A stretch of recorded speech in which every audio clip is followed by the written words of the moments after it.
our infirmary trying not to die. So, a bit of radiation here and there had no effect. But I've always been concerned about this job. I think you've heard the theory, if you had a tool fine enough to do it, you could split a thing till you got the final split. And if you split that, the world would decompose or disintegrate through a chain reaction. And that's what's called splitting the atom. Now this is just lodged in my brain a bit, and I'm always apprehensive about this stuff.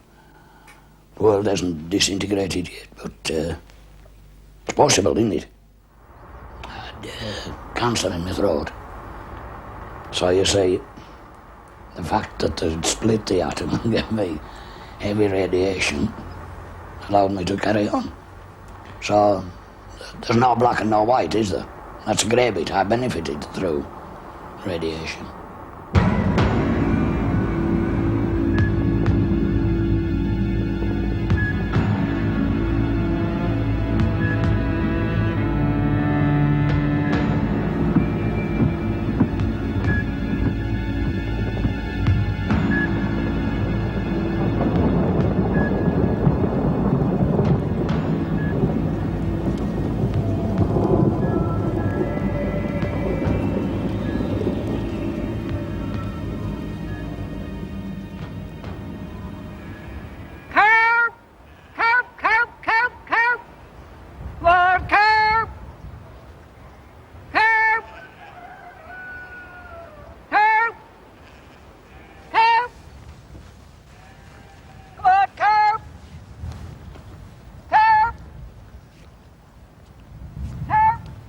I don't know, things he's halted in this last 45 years, 43 years. We used to get peewits, curlews, hares, every sort of thing on that nature reserve, but it's all gone. It's all gone. Where do we go?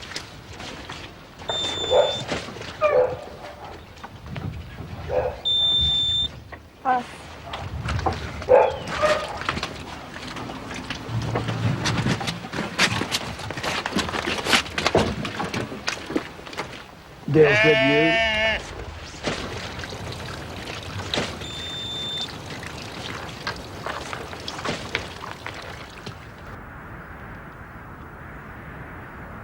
The first autumn was tremendous. It was unbelievable. You couldn't think anything like that could ever happen, The worry, the work. You didn't know whether you're going to be able to sell your sheep. You wonder what you're going to live off the following year. It had a tremendous effect on the whole family and the whole communities, Well, as Eric said, it was right in the middle of our most hectic time, and we were so busy, rain, and, sheep everywhere. But the news flashes would say, wash your vegetables before you eat them, wash your fruit, and then the next one would say, don't drink water. So, it got to a stage where, did you wash your fruit and vegetables or just carry on as normal? And, they just confused everybody, we thought. The children drink a lot of water, so we stopped drinking water for a fortnight or 3 weeks or so. They drank fruit juice or something. But if we'd worried about it, it would have been terrible, really, Nobody came to check the water or the milk or just the sheep. If it was a wet day, you couldn't say, I'll take some sheep to market because I can't work. You couldn't. You just had planned so far ahead. And it was more the mental strain than the actual physical strain that took bearing, really.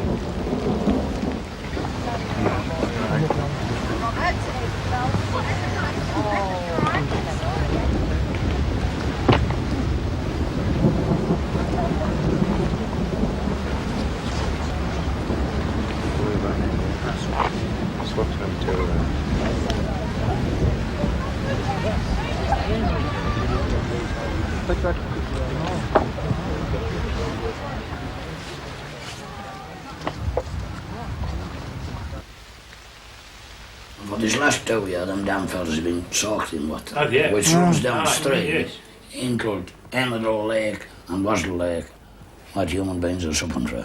That's right to say. Now, obviously, they'll have checked all that, but we've never been told, have we? Aye, but when this There's very little come out of it, really. when There's this very little been said about There's it. no information No. been fed back. Even on your own sheep, have you out, have they monitored, they've told you straight away what they were? We've rung up for some results and they've given us them. But you had to ring up for them. I had to ring up for them, now it was sent. they told you your top one was about 3,000 something and your bottom one was about 900 and something and they were in between that. And the other youngsters are out playing same day. Ah, man, was my wife always says about it, huh? And then you had your problem. That's right. And you can't... Aye, no, it seems And funny. they like. all did, in your own mind, partly this. Well, I don't know, because it's... Larlin's got leukemia and it's one of them things that it's a thing that yet they haven't found out for definite what causes it. A lot of people say it's radiation. I know lymphatic leukemia is radiation linked. And I know she was diagnosed on 31st of August, but looking back now, it's all right. Look, after it's gone, you realise yeah, that but- she had it, I would say, the 10 week before, and with symptoms, but... But if that lot hadn't come, would she have broken out with it? And might she Well, be able when to they- fight? when Might she be able to fight it and balance it off like? You never know, radiation. Would she ever got it? Well, Hadn't it come? would he ever started like?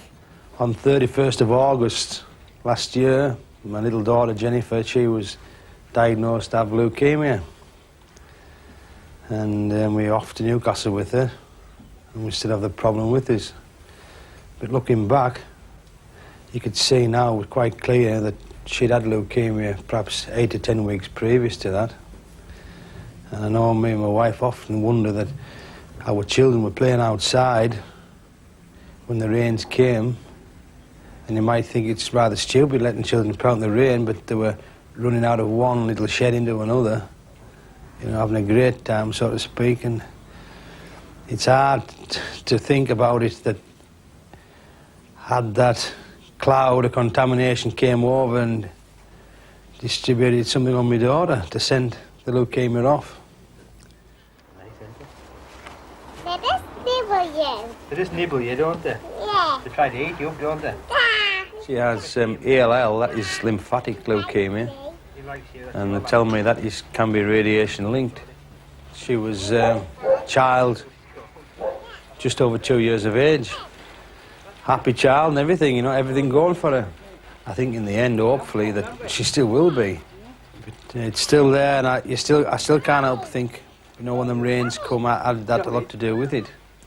And I know I've talked with people, I've talked with doctors and scientists, and they say, well, if in 3 years' time there's a big increase of leukemia, cancers in our area, that could be well right. But on the other hand, you're told not to say a lot, because you can't, if you don't know 100% if it was through that. Oh, we have the other place down the road, Sellafield. I've got a lot of friends who work there. I worked there myself for a little while. And it makes you wonder if that had anything to do with it.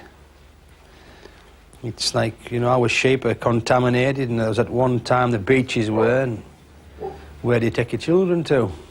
You know, we couldn't take them on the beach. It's safe to take them on the fells.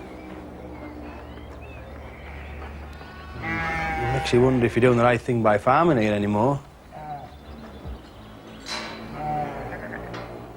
It's not like I expected to be farming when I was a young boy with my dad and running around the fields holding his hands and seeing the rabbits and all the rest of it. And it seemed to be a pleasure growing up to be, wanting to be a farmer, but now if you get to the situation and this is coming on your doorstep, it's certainly changed my outlook on life.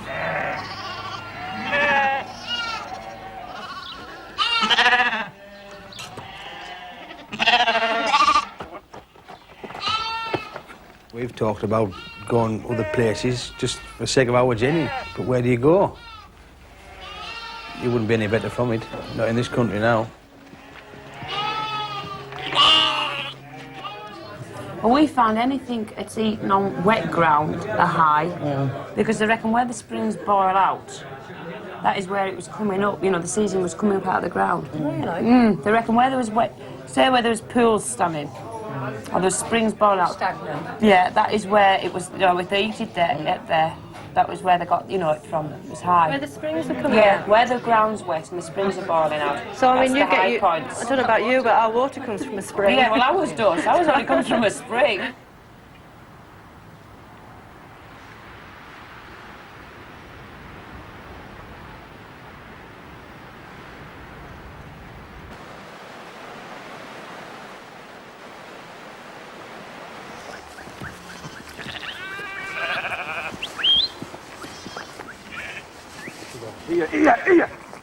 When Chernobyl happened, the Department of Environment set up a working party, and the Cabinet, I believe, set up a subcommittee.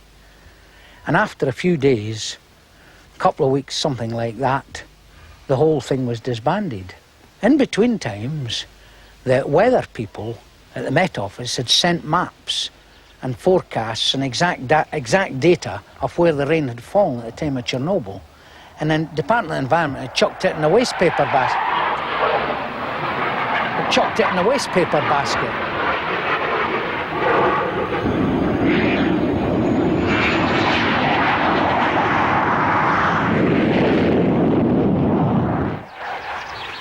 We didn't know, did we?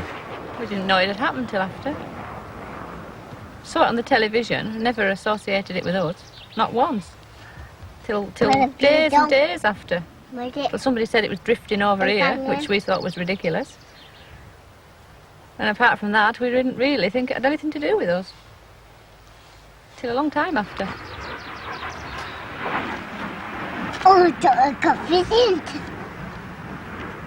I was 6 months pregnant when this fallout landed on us, drinking the milk and the water, and nobody has ever showed any interest, in Steve since he was born, of the effect it's had on him, and he must have had.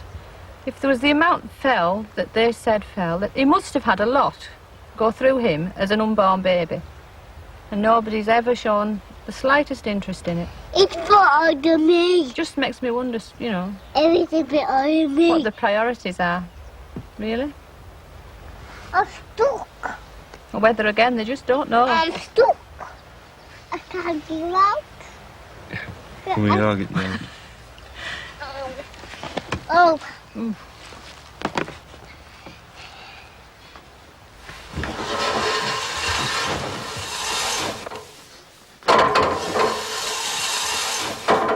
You always used to just throw a wog up and have your sandwiches and carry on to another. Oh, but that was clean dirt, wasn't it? Aye, but it's This not is mucky dirt. It's not clean muck now, is it? I know. You always said clean muck never hurt nobody. Oh, but this is filthy stuff like that. But, like, you think now you got to have a wet roll, like, and you sort of wash your lot of bread you can if you're going to eat your sandwiches, like. Like if it had a stand with it, it might be rather better, wouldn't it? Well, You could see it. I can't see it. you got to see where it was at, Then like. you hear about all these scientists coming cutting bits of turf out of your mountain, our mountainside, and taking it away and put it into greenhouses and speed it I up would- to see if its life expectancy is there. And then you were sitting on the bugger.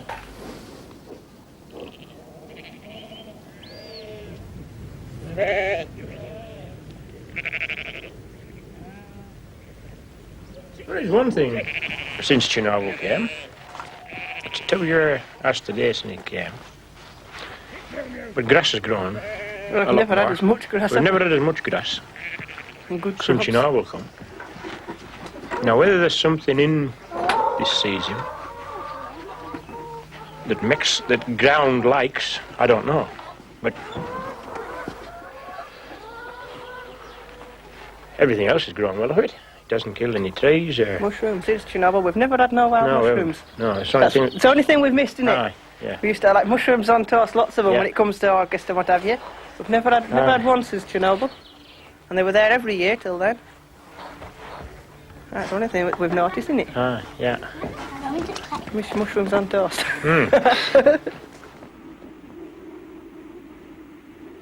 I've got 3 children, one who's 10 and one who's 6, and the little girl who's coming up 3. Now, she was 8 months when it happened. The 2 boys were with us round the sheep as well, but we're all wet through, wringing wet many a day. Like the little girl I was carrying around looking at the sheep and one thing and another, and she was coddled in many a time into my wet clothes. Well, her face was lying on my shoulder, and she's bound to have got the water in her mouth, like licking my clothes. And it's how they're going, like, it hasn't affected them yet, but is it going to affect them in later life? What's going to happen? Get it?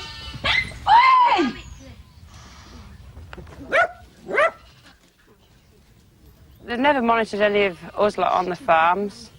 They never did anything with the water or the milk. They've just dealt with the sheep all the time. Like our water supply comes in off the fell, runs down the intake, and it comes into a tank above the trees there. Well, it's just pure rainwater, it's not treated with anything, it's just pure water. You think it would have been contaminated?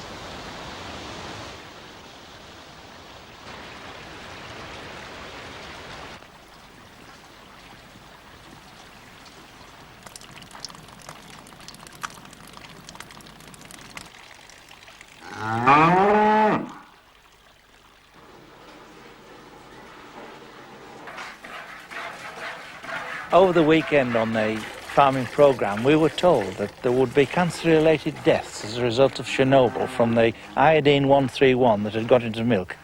That was because of the slow response of the appropriate authorities dealing with it. Now then, we have problems from iodine, we have problems from cesium, we have problems from this, that and the other. Quite frankly, not only were our authorities caught with pants down when Chernobyl came along, they were caught with none on at all.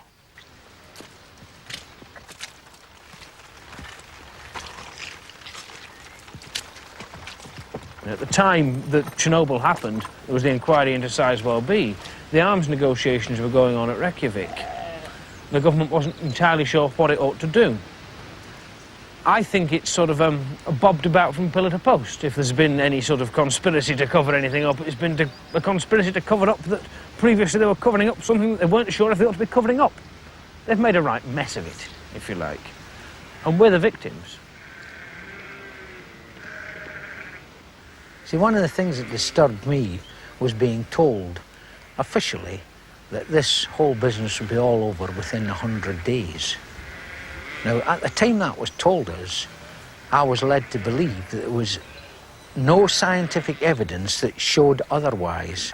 Now, I've since had evidence pointed out to me that scientists did know that this was likely to last longer than that because of work that had been done back in the 1970s and the 1960s that suggested that when radioactive cesium landed in peaty soils, it remained there longer than it did in other types of soils. But yet we were told that at the time and believed it. In actual fact, we're bad advert for red meat, aren't we? Well, for mutton. Because this is whispered about. Aye, yeah. Aye, well, they talk about If you were outside, out of a city, would you eat it? No. You didn't know nothing about it? I mean... I wouldn't eat it either. No, because... Well, I'll tell you the truth. There's no incentive to say that it is clean meat that they're eating like. If we had a lamb or a broken leg or something, we used to dress it for ourselves, and sometimes it was one that wasn't lamb. I used to declare so much for own consumption, tax-wise, you do. Yeah. I've never eaten one of our sheep since that happened. No, we haven't. And I don't think... Have you not? No. And we had all this big tatey pot and you show. quite a few. We haven't. We've never met a tatey pot since it happened. No. Nobody wants it. We're not eating that tackle. It's got that radiation. Well, I couldn't fancy it, could you? No. These cattle, they're going to auction tomorrow, well, 2 of them are, and they don't need monitored. Often wondered about that as well, because when we had our silage analysed, it was on the high side, but they said it was okay to feed it, and quite a lot of these animals would go out and they'd go into the food chain, but they don't seem to think that the cattle matter. Or the milk, in fact, because they said that milk cows would be inside, but ours was going out during the day, and the silage they were eating was the crop from the year before, and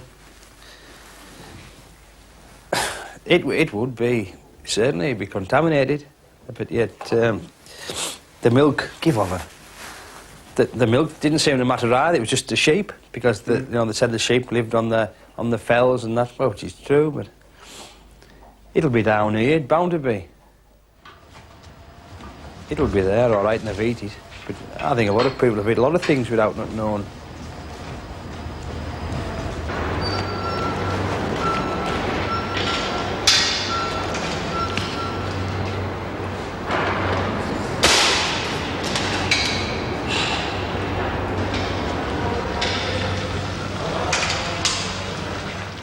I think there would have been animals sneaked through the food chain. But when they got hold of it, I think they did a good job. They stopped everything. We were told, first of all, that anything that was below 1,000 becquerels per kilogram was safe. Then we discover that in some other countries, the level is actually 600 becquerels per kilogram. Then, last year, that is 1987, the British government made a suggestion in Europe that the level ought to be raised to 5,000 becquerels per kilogram. Now, whilst they were saying that, there were scientists then saying, and I'm thinking international scientists who made statements, and there was an American one in particular, whose name escapes me at the moment, made the statement that it ought to be 300 becquerels per kilogram. That, I believe, is the level in Finland, for example, and in Sweden. Now, our government was trying to put it up to 5,000. Now, they may have felt justified in doing this, but again, there was suspicion, particularly in my mind, that this was one way of getting rid of the dilemma. Take it to 5,000 becquerels per kilogram and they could take this whole area out then and forget the whole business, right? But when they went to Europe, of course, and suggested this, other European countries wouldn't accept it. And I'm inclined to be maybe on the side of the Americans or the Europeans in this.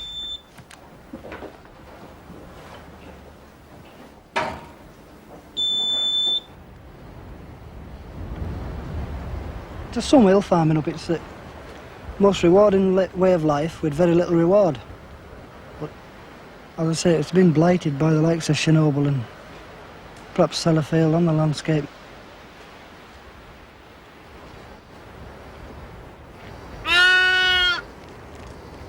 It's sad to know that, you know, you're going to be hammered yourself if you polluted a little bit of the landscape and they can blast it all over Europe and get away with it. We're kept in the dark in every aspect of the nuclear industry. We're just not allowed to know anything about it. Perhaps it's to stop us worrying, but I'm a sheep farmer. I know if a sheep's going to die. I'm not going to tell you it's not going to die and it's lying dead next day.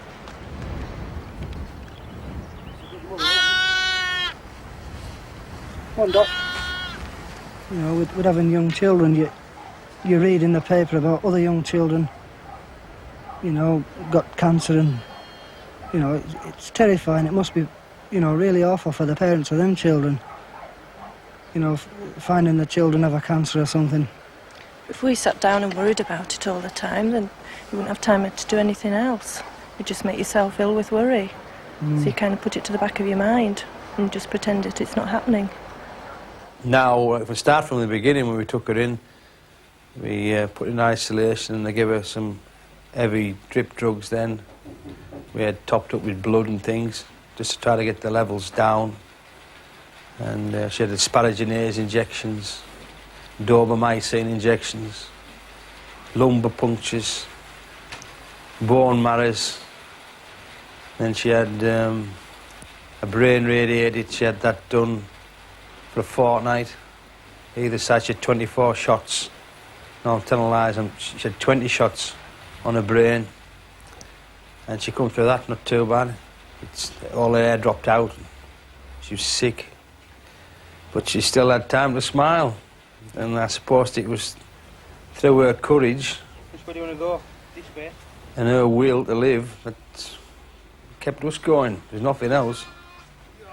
And hopefully, end of September, early October, if everything goes all right, we should get off the treatment. And we'll just have to cross our fingers and hope that we can get out of it.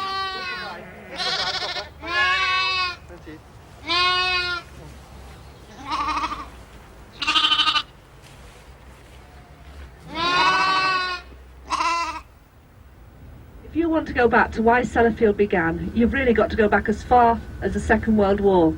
Because when that war ended, there was only one country in the world that had a nuclear weapon. And that country was the United States of America. I'm sorry, I've got to stand up, this is hopeless. But we're going to stop now, anyway. Only one country, and that was the United States of America. And the only two countries that could hope to compete with them at that time were ourselves and Russia. So when the war ended, there was great emphasis put by the then government of the day on this country providing itself with its own nuclear weapons. We moved in here in 1947 to provide the plutonium for those nuclear weapons. Now we set to work and we built the two big buildings you can see now straight ahead of you that sort of dominate the skyline with the great big chimneys going up to the top and the big square things around the top. Now those were our original nuclear reactors, burning uranium metal bar inside an aluminium can. We then blasted the heat from that fuel straight up those chimneys. We weren't interested in the heat you could get from the fuel at all. All we were interested in was burning fuel and burning it for a relatively short period of time. Now we ran those two reactors up until 1957. In 1957 there was a fire in number 1 pile, as they're known here. That's the one on your right. And both reactors were immediately shut down. They've never been used again from that day to this.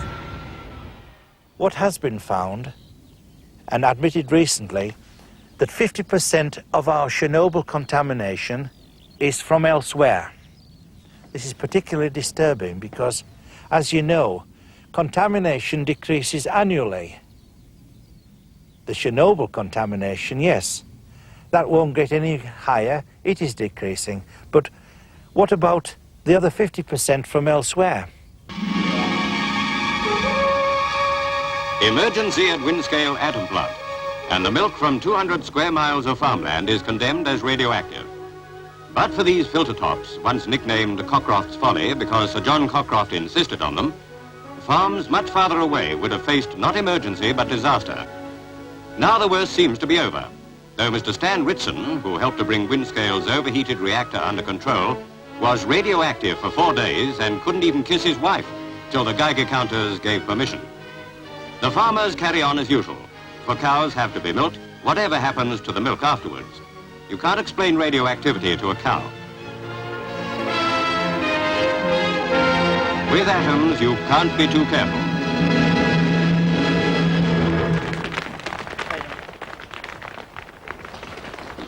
Well, since the 1957 fire, 3 of my school friends have died of cancer. 2 of leukemia and 1 from stomach cancer. And all from farming families and all from the Bootle area. Coincidence or not? I think it was significant that they all lived on the coastal area.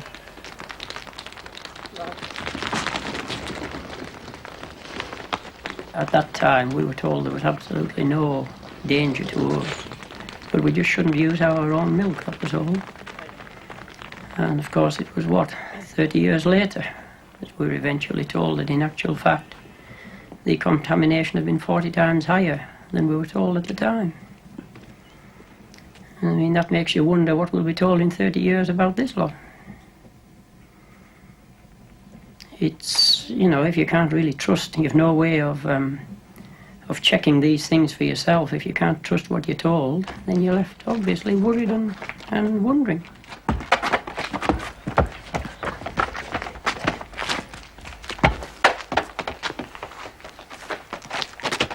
I'd say I was a worried person, to be honest, in a sense that every morning that I get up, the first thing that comes into my head, my daughter's got leukemia, and I'd say I've learned to live with it, but I'll never accept it, and will never give in to it, and the day I die, I've got to find out why it's happened to her, and perhaps some other children as well. And I think our own government's got owes us that much. The people, I know the people around us, you know, I think everybody wants to know why. But I don't think there should be any cover-ups, you know. It's like the Black Report, they held it back and held it back, and eventually they released it. And then, but I think they're quite good at juggling figures sometimes, the way they want to put them. Go on, fetch one.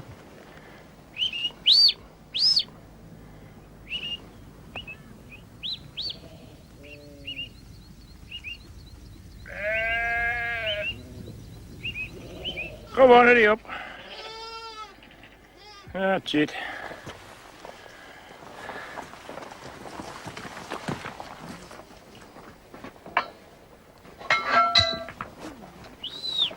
Go on, right. Go on, lad.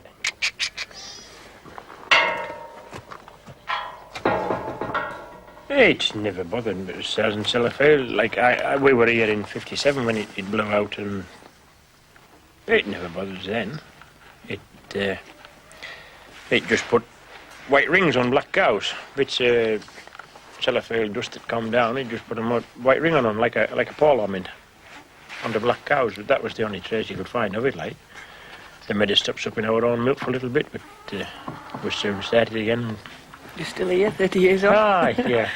I think it's a good thing it's Sellafield there, because it's a lot of employment for a lot of people. This coast would be... They'd be closed down. If they shut Sellafield, they might as well shut this whole west coast off. They did all, absolutely. Ah, it'd be a waste of time. Ah.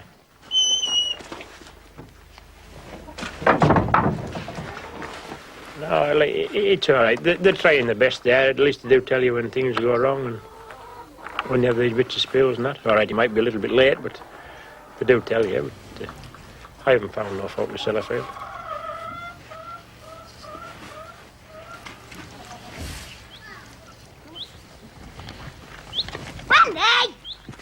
Most people that do most at shouting about BNFL are the people that have moved into area. They're the ones that do bigger part at shouting. Yeah, they come from down south. Ah, they come up, they move in, they want a nice second home in Lake District, and then they suddenly realise they're, just over at Hills BNFL. And they see all the smoke coming out on a quiet day, fair walks about the smoke, and then they start chittering. It's not locals, there's not many locals worried about BNFL. Go on with it. I'm not worried about it, and I'm not from round here. Go on. That's it.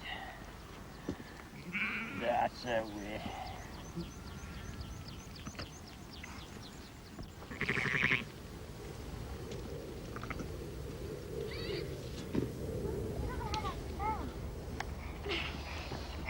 Oh no, miss!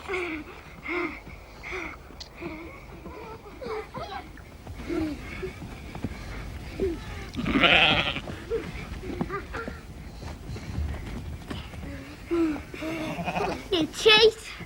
You proper cheater! Bonnie. Rob.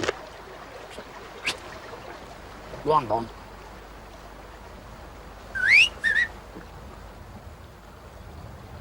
See, I was on Olsen Moor.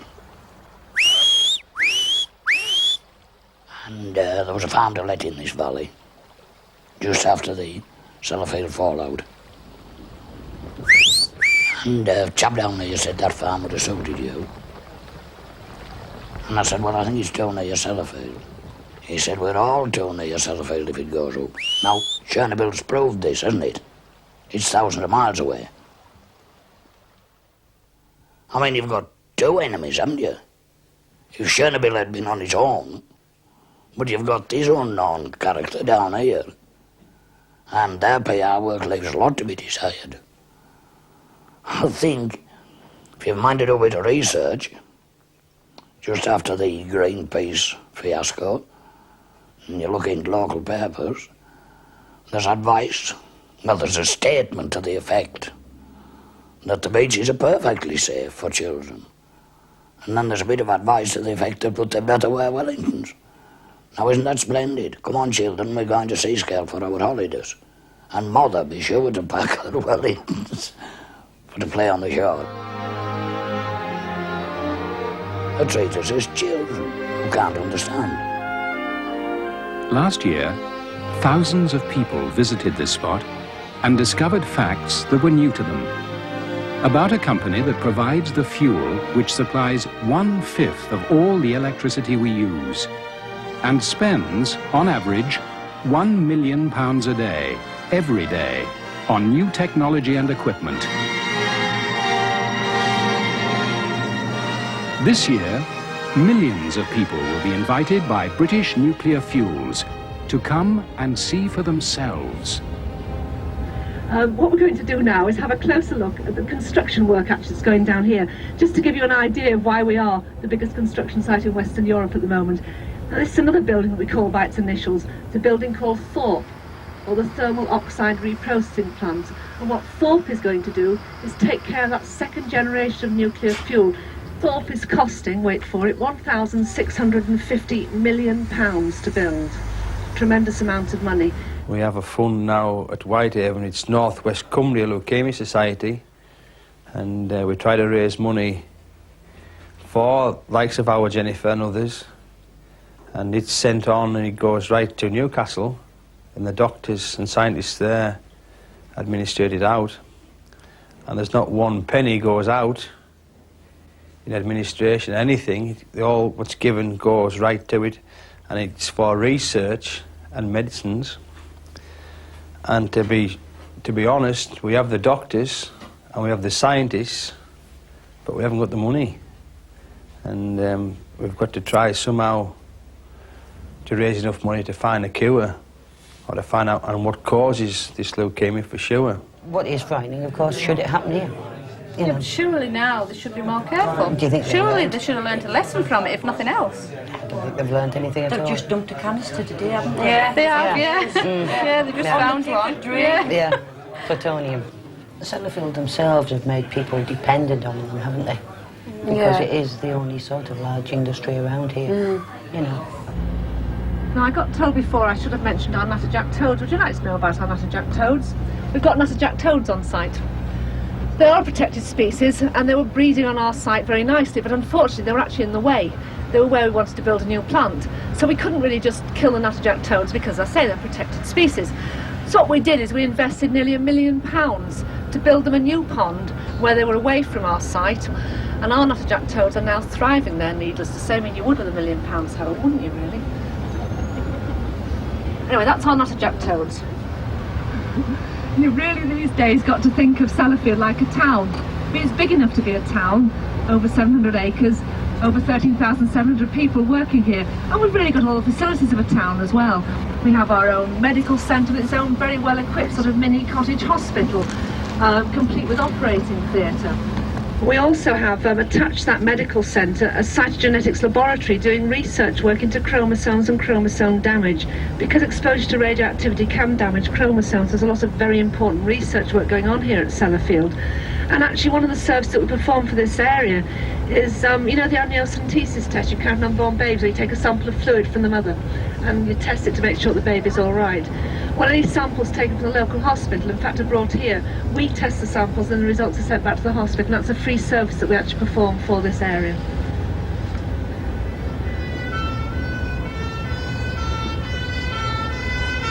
Just let the fire engine get past. Ambulance, sorry.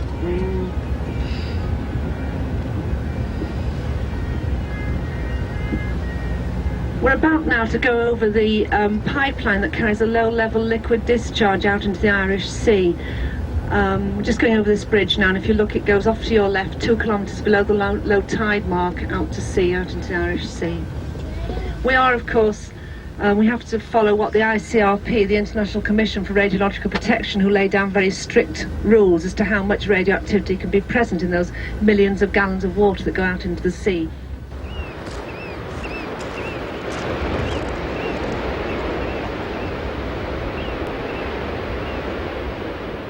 Sellafield in themselves must be more open to the public.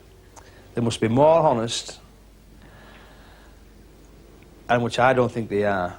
It's like when that stuff was put in the Irish Sea. Now, if those tides hadn't changed like they had, where would it have gone to?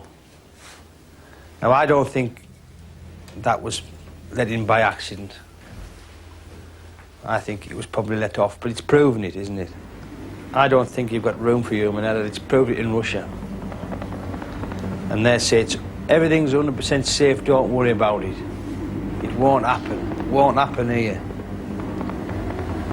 I bet they didn't think that in Russia, didn't they? They said it wouldn't happen there, perhaps. Same thing. They've said it in America. It's happened in America. Now it's right on our doorstep. I think anything can happen, can't it? There's nothing impossible.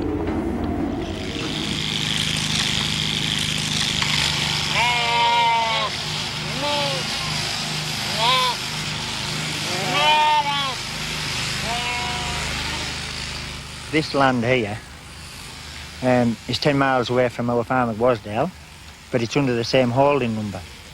And because it was under the same holding number, they wouldn't allow us to sell anything off it. Now, if they expect us to abide by all those rules, if we didn't, would have been fined £2,000. Now then, as we are, we're losing 7,000 quid, like.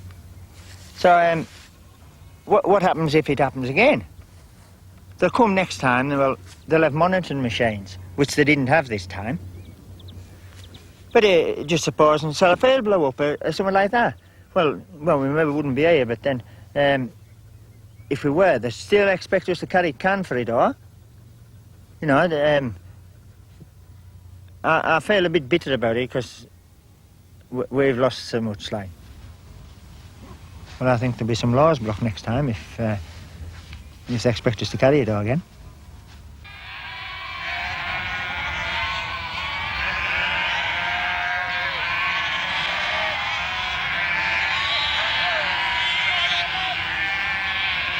There's our Jennifer and there's little Darcy. There's a boy at Whitehaven now who's got the all clear. And there's another little girl between Cockermouth and Carlisle. And that's all that's left of them. We've had fatalities with the others. I'm sorry to say that they've not made it. I don't like talking about percentages, but to say for our Jennifer's leukemia now, it's a 50-50 chance. But if you're a boy, you've got about 30% chance, and a girl, you've got 80, so everything's stacked in her favour, I guess. But it still doesn't help, you know, you've got to get them there. But for some unknown reason, I'll tell you, at Newcastle, it's not been the best of areas to get results from as Cumbria. I don't know why, but I guess it's just one of them things. But I'm quite determined we're going to get there. You've got to get there, haven't we? You've got to think positive, as you can't get through it, and that's about what it bounces down to. So, I'm sure there'll be more. There will be more. But how many more are we going to see? How many more Jennies are we going to have before we're finished? Can't go on and on and on. We've got to find out, and there's only one way. We must find out what causes it. And if it is radiation, well, something has to be done about it, has to be stopped. The toadstool towers infest the shore. Stinkhorns that propagate and spore wherever the wind blows. Scawfell looks down from the bracken band and sees hell in a grain of sand, and feels the canker itch between his toes. This is a land where dirt is clean, and poisoned pasture quick and green, and storm sky bright and bare, where sewers flow with milk, and meat is carved up for the fire to eat, and children suffocate in God's fresh air. Each day we know not what new revelation is in store for us. I found out the other day that in fact, for the first time, agriculture and environment had signatured an authorization for the emission of more radioactive filth from down here at BNFL, within a few miles of an area already under restriction. I'd have thought that agriculture would have, and environment would have said, no, enough, no more, until we get Chernobyl under control and release these farmers. At times you do think that we could be into a kind of warp that we might never get out of, you know, because one thing leads to another, you see. You think about all our water supply comes from up on the top there, comes from the fell. Now, this stuff, this 137 that's already there, it's also said it's always being added to. Tiny amounts being added to it with fallout coming from BNFL, you see, and you sometimes wonder that, does it concentrate in small patches, and you might get that drop of water coming through that makes your tea that night that's got a heavy concentration in it, you know. That can, but of course it's like everything else. If you worry too much about these things, you would lock yourself up in a room and you wouldn't move, would you? You know, it's like folk in cities. buses ran up and down all day and mad drivers and drunk drivers every night, you know. They would stay in the house all the time and never go out. So we have to go out and we have to live and carry on our lives, you see. The thing that worries me a lot now is that we've got Thorpe there and this reprocessing. And it's the waste, the waste element of it and where they're going to dump it at. They've tried all over Britain. It's always been no. Now what worries me, they're going to come back home here. If we nowhere else to put it. Now if it's to go forward, it's got to go somewhere. I suppose they'll try to dump it here. Whether they can or whether they can't, I say they can't do it. I think they're totally wrong by expecting the people to have it amongst them. They'll tell you it's safe. They'll dig a hole in the ground or find a mine shaft or put it in the sea. It's safe enough if it's kept boxed in, but can it be boxed in forever? And are we doing the right thing for our children or their children's children after that? Have we to leave them with that on their backs? I say no for definite. It hasn't happened. I think if they're going to reprocess it from Japan, I think Japan should take it back. Let them dump it. Where they dump the materials at Drigg was a TNT factory, munitions factory during the war. And then it suddenly became a nuclear dump, and even that, it was years. It had been a nuclear dump for years before anybody really knew that they were dumping material there.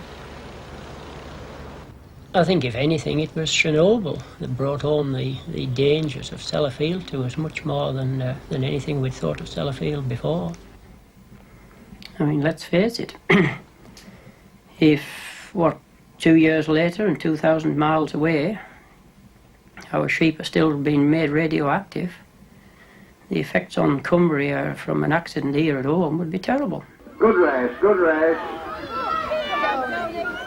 Don't forget, it's only heat. First three go in the final. 1, 2, 3. I was just thinking that, you know, they go around buying people, basically. And I was never aware of, say, BNFL coming to Eskdale Show before. But soon after Chernobyl, they appeared with a big van giving out balloons to the children. My children's lives are worth more than a balloon, you know, and I just wouldn't let them have it. But they never appeared to be at Eskdale Show until after Chernobyl. So you're the winner, sir. And then suddenly there they were in evidence, as though they could again try and shut us up by their little free gifts. Little red dresses first, second, and blue third. Just seemed to take over, didn't it, really? Yes. Do you think it was trying to get public on their side? The children's races, they all got trophies. Trophies. Yes. They sponsored everything. Yes. They just... Well, in the local You'd nearly think they were covering up, weren't they, really? Well, like now in the local paper, the White News, everything you look at is sponsored by BNFL. Isn't it all backed by them? Public relations. This is the problem, of course, with this area, isn't it? They have got such a stranglehold on the area, there is virtually no opposition. If they propose doing any kind of nuclear industry in other parts of the country, there's 100% opposition. But in this area, it is accepted. There's a lone voice only, raised in protest, if any at all. It makes me wonder, what is it about Cumbrians? Are we less vulnerable to radiation? Or do we not care about our environment? I don't think either's true somehow. The Lake District is completely unique. And it could be completely devastated by an accident like Russia.